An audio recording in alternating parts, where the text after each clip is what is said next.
Britain से Ukraine को लगातार सैन्य मदद मिल रही है, जिसे लेकर कहा जा रहा है कि पुतिन गुस्से में है। और इसी बीच यूक्रेन के गृह मंत्री के सलाहकार का बड़ा दावा सामने आया है और बताया ये जा रहा है कि रूस की मीडिया में अमेरिका और ब्रिटेन से सीधे जंग की मांग उठ रही है। अमेरिका और ब्रिटेन पर सीधे मिसाइल अटैक की बातें की जा रही हैं।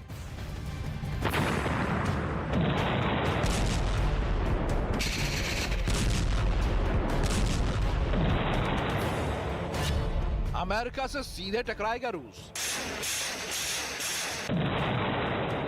ब्रिटेन पर सीधा हमला करेंगे पुतिन। परमाणु युद्ध की तारीख तय हो गई। वो अमेरिका के हथियार थे जिसने रूस के ठिकानों को बर्बाद कर दिया। ये अनार उगा के हर साल 1 एकड़ की जमीन पर 10 लाख कमा रहे हैं। उनसे सीखना है तो फ्रीडम ऐप को अभी डाउनलोड कीजिए। वो ब्रिटेन से मिली मदद थी जिसकी वजह से यूक्रेन युद्ध में 10 महीने तक टिका हुआ है। वो नाटो देशों की ताकत है जिसकी बदौलत जेलेंस्की की सेना अहंकार भर रही है। यूक्रेन से युद्ध में रूस जहां कहर बरपा रहा है तो यूक्रेन की सेना जोरदार पलटवार कर रही है। यही वजह है कि पुतिन की सेना युद्ध को जीत में नहीं बदल पाई। इसके पीछे सबसे बड़ी वजह है नाटो देश, जिसमें अमेरिका जेलेंस्की के साथ मजबूती से खड़ा है।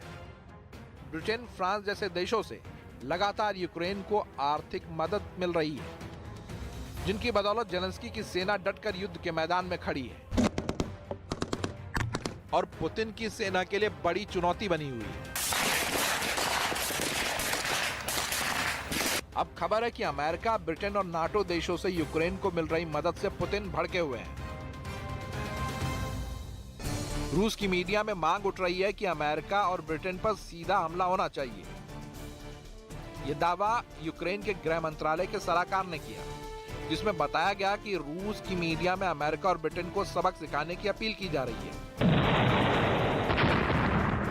यानी साफ है कि यूक्रेन में मिल रही चुनौती की वजह से रूस बेहद परेशान है और इसके पीछे सबसे बड़ी वजह उनके लिए अमेरिका और ब्रिटेन लग रहा है, क्योंकि पिछले 8 महीने में ही अमेरिका $18 बिलियन के हथियार यूक्रेन को दे चुका है। उधर ब्रिटेन भी ऐलान कर चुका है कि वो यूक्रेन को 50 मिलियन पाउंड का रक्षा पैकेज देगा, जिसमें 125 एंटी एयरक्राफ्ट बंदूकें और एंटी ड्रोन तकनीक भी शामिल है। इसके अलावा रडार सिस्टम भी ब्रिटेन के इस पैकेज के तहत यूक्रेन को दिया जाएगा। नाटो देशों से यूक्रेन को मिल रही मदद से रूस इस कदर भड़का हुआ है कि वहां अब अमेरिका और ब्रिटेन से सीधे जंग लड़ने की मांग उठने लगी।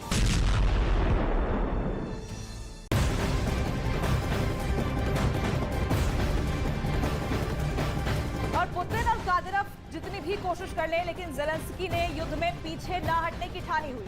खेरसोन गंवाने के बाद पुतिन ने हमले बहुत ज्यादा तेज कर दिए हैं। सिर्फ एक दिन में पुतिन ने 400 ऐसे अटैक किए जिससे जेलेंस्की पहली बार बैकफुट पर है। ये रिपोर्ट देखेंगे तो आपको पता चलेगा कि सैकड़ों कोशिश के बाद भी पुतिन के 2 हिटमैन कैसे एक्सपोज हो गए।